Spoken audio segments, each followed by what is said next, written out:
Γεια σας! Σήμερα θα φτιάξουμε ένα υπέροχο νηστίσιμο κέικ με μία νηστίσιμη βουτυρόκρεμα. Πάμε να δούμε τα υλικά μας.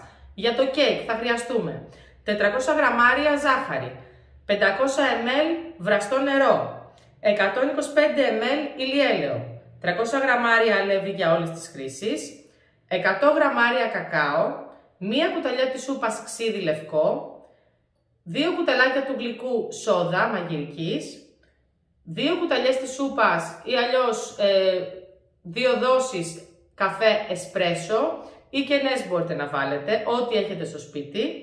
Και για τη βουτυρόκρεμα θα χρειαστούμε 725 γραμμάρια ζάχαρη άχνη, 220 γραμμάρια βούτυρο, 160 ml γάλα καρύδας ή γάλα μυγδάλου, ό,τι χρησιμοποιείτε, 130 γραμμάρια κακάο, μία βανιλέτα ή 3 καψουλάκια βανίλιας και αλάτι. Περίπου μία κουταλιά της σούπας θα βάλουμε συνολικά. Πάμε να το φτιάξουμε. Θα ξεκινήσουμε τη συνταγή για το κέικ παίρνοντας ένα μπολ και βάζοντας μέσα τα στερεά υλικά. Το αλεύρι, το κακάο, τη σόδα και λίγο αλάτι. Ένα κουταλάκι του γλυκού κοφτό. Θα πάρω ένα κουτάλι και θα τα ανακατέψω.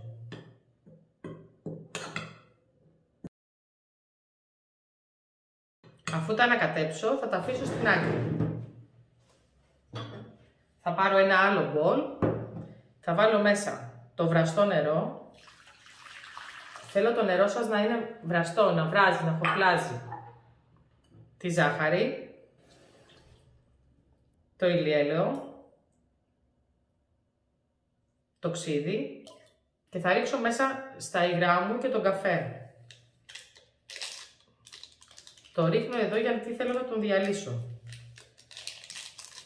Θα πάρουμε το αναδευτήρι μας και θα αρχίσουμε να το ανακατεύουμε καλά, να λιώσουμε τη ζάχαρη.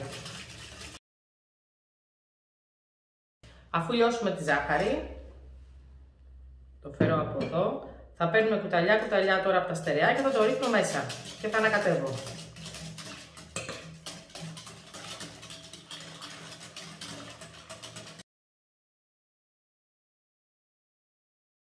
Ανακατεύουμε καλά να ενωθούν τα υλικά μας και να φτιάξουμε ένα λίο μείγμα. Αφού το μείγμα μας γίνει λίο, τώρα θα πάρουμε 2 ταψάκια, τα οποία τα έχω βουτυρώσει καλά και έχω βάλει και λαδόκολλα στον πάτο και έχω βουτυρώσει και τη λαδόκολλα. Τα ταψάκια μου είναι 22 εκατοστά το πολύ, εμένα τα δικά μου είναι 20, μπορείτε να χρησιμοποιήσετε μέχρι 22 εκατοστά ταψάκια. Και θα πάμε να μοιράσουμε το μείγμα στα ταψάκια.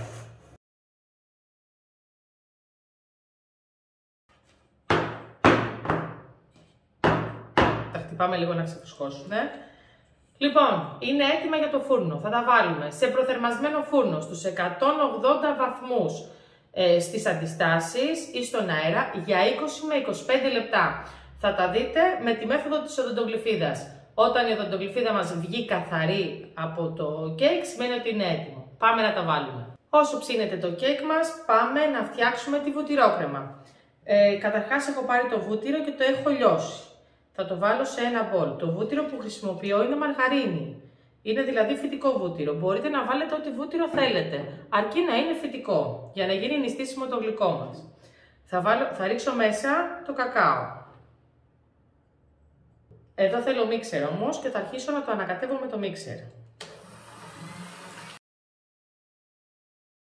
Καθώς το χτυπάω θα ρίξω μέσα τη βανίλια.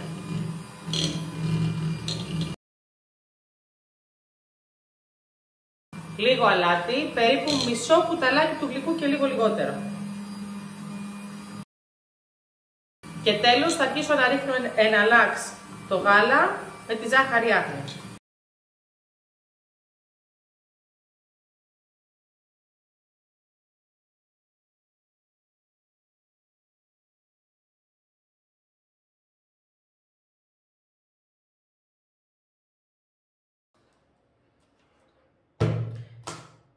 Η βουτυρόκρεμα είναι έτοιμη. Πρέπει να σας βγει στερεή, όπως βγαίνει εδώ σε μένα τώρα, όπως βλέπετε κι εσείς.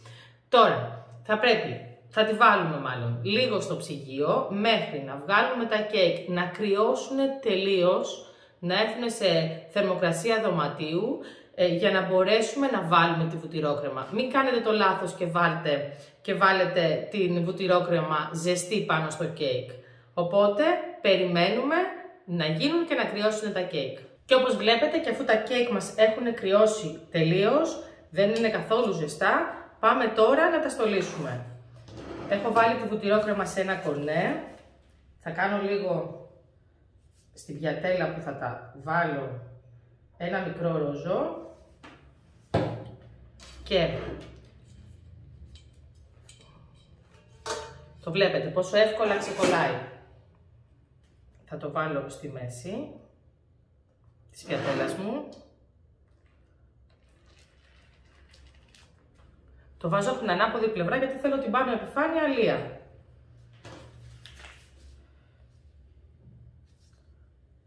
Θα βάλω βουτυρόκρεμα, μία στρώση.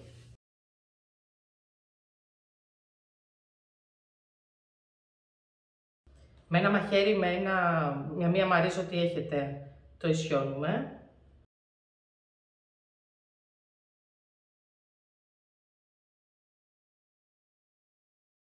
Το βλέπετε. Τώρα, αφού κάναμε και τα πλαϊνά όσο μπορούσαμε, πάμε να βάλουμε το άλλο κέικ. Το γυρνάμε ανάποδα. Ξεκολλάει πάρα πολύ εύκολα. Μην ξεχνάτε ότι βάλαμε βούτυρο και λαδόκολλα. Το βάζουμε και αυτό από πάνω.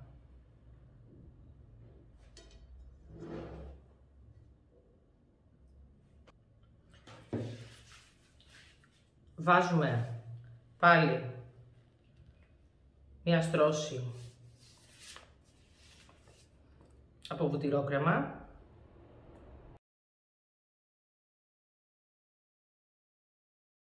Θέλει λίγο προσοχή γιατί ξεκολλάει. Η βουτυρόκρεμα είναι μία κρέμα που είναι αρκετά σκληρή, δεν είναι ρευστή.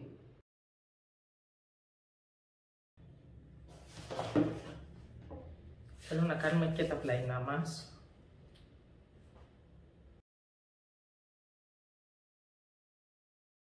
Το βλέπετε. Τώρα με την υπόλοιπη βουτυρόκρεμα που μας έμεινε, πάμε να στολίσουμε το κέικ μας.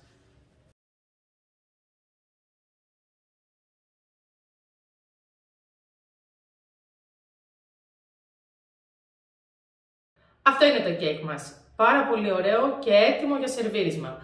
Μπορείτε να το διατηρήσετε για κάποιες μέρες εκτός ψυγείου, μπορείτε να το βάλετε όμως και σε μια τουρτιέρα με καπάκι και να το βάλετε στο ψυγείο. Είναι πολύ νόστιμο, δεν θα καταλάβει κανένας ότι είναι νηστίσιμο. Φτιάχτε το, δοκιμάστε το. Τα ακριβή υλικά του είναι γραμμένα στην περιγραφή και στα σχόλια του βίντεο. Περιμένω τα σχόλια και τις εντυπώσεις σας. Περιμένω τις φωτογραφίες σας στο Instagram, στο λογαριασμό μου Απλές Συνταγές by Soteria Amor. Και αν το φτιάξετε, καλή επιτυχία!